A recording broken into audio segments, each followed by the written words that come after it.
बोलिए वृंदावन बिहारी लाल की जय। तो बात हो रही थी कि मनुष्य के जीवन में सत्संग होना जरूरी है। मनुष्य के जीवन में सत्संग होना क्यों जरूरी है? वो सत्संग होना इसलिए जरूरी है कि जैसे गृहस्थ जीवन में रहने पर, संसार में रहने पर कुछ कार्य ऐसे होते हैं जिन्हें करना जरूरी होता है। जैसे परिवार में रहना तो परिवार का ख्याल करना, समाज में रहना समाज का ख्याल करना, राष्ट्र में रहना राष्ट्र का ख्याल करना। इसी तरह जीवन को आनंदमय बनाने के लिए जीवन में सत्संग का होना बहुत ही जरूरी है। यह जीवन का अत्यंत आवश्यक प्रश्न है कि मनुष्य सब कुछ कर रहा है, रात दिन अपना कार्य कर रहा है, व्यापार कर रहा है, नौकरी कर रहा है, खेती कर रहा है, दुकान चला रहा है, रिश्तेदारी निभा रहा है, समाज के कार्य कर रहा है, देश हित में लगा हुआ है। लेकिन अगर उसके जीवन में सत्संग नहीं है तो उसका जीवन असंतुष्ट ही रहेगा। तो सत्संग का होना मानव जीवन में बहुत जरूरी है। इस बात को जब हम हमेशा दिमाग में रखे रहते हैं तो जहाँ मौका लगता है 1 मिनट, 2 मिनट, 5 मिनट किसी के भी साथ हम सत्संग की चर्चा कर सकते हैं।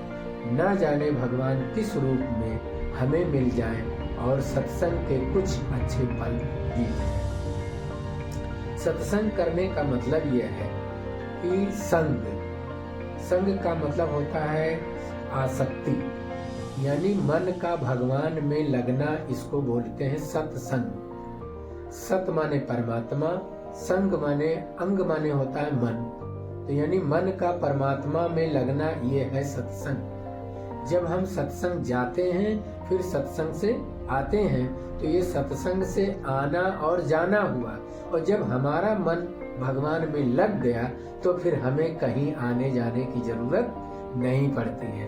तो सत्संग में तब तक व्यक्ति आता है और जाता है जब तक उसका मन परमात्मा में नहीं लगा, और जैसे ही लगा तैसे आना जाना बंद। ऐसे जैसे हम अपने घर में प्रकाश चाहते हैं तो हम बिजली विभाग में बार बार दौड़ के आते हैं, जाते हैं, पूछते हैं, इंक्वायरी करते हैं कि भैया कनेक्शन कब देंगे।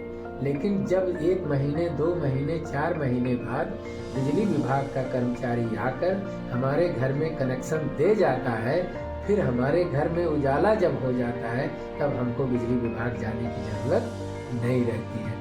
ठीक ऐसे ही जब हमारा मन परमात्मा में लग जाएगा, परमात्मा में लगने का मतलब कि उनके नाम में लगना, उनके गुण में लगना, उनके धाम में लगना, उनके चरित्र में लगना, उनके रूप का ध्यान करना, यानी किसी भी उनके लीला गुण धाम में मन का अटैचमेंट होना, सत्संग का होना पूरा हो जाता है। दूसरी बात होती है साथ होना।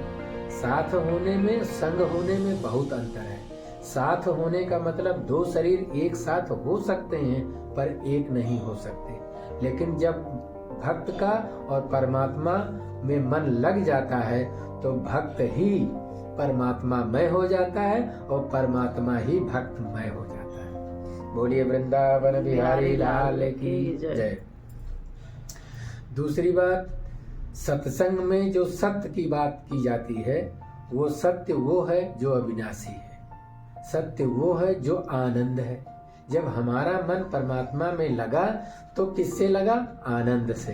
तो हम क्या हो जाएंगे? आनंद। जैसे बिजली को पकड़ने से बिजली हमारे अंदर व्याप्त हो जाती है, बिजली हमें अपने आगोश में ले लेती है, ऐसे परमात्मा आनंद है।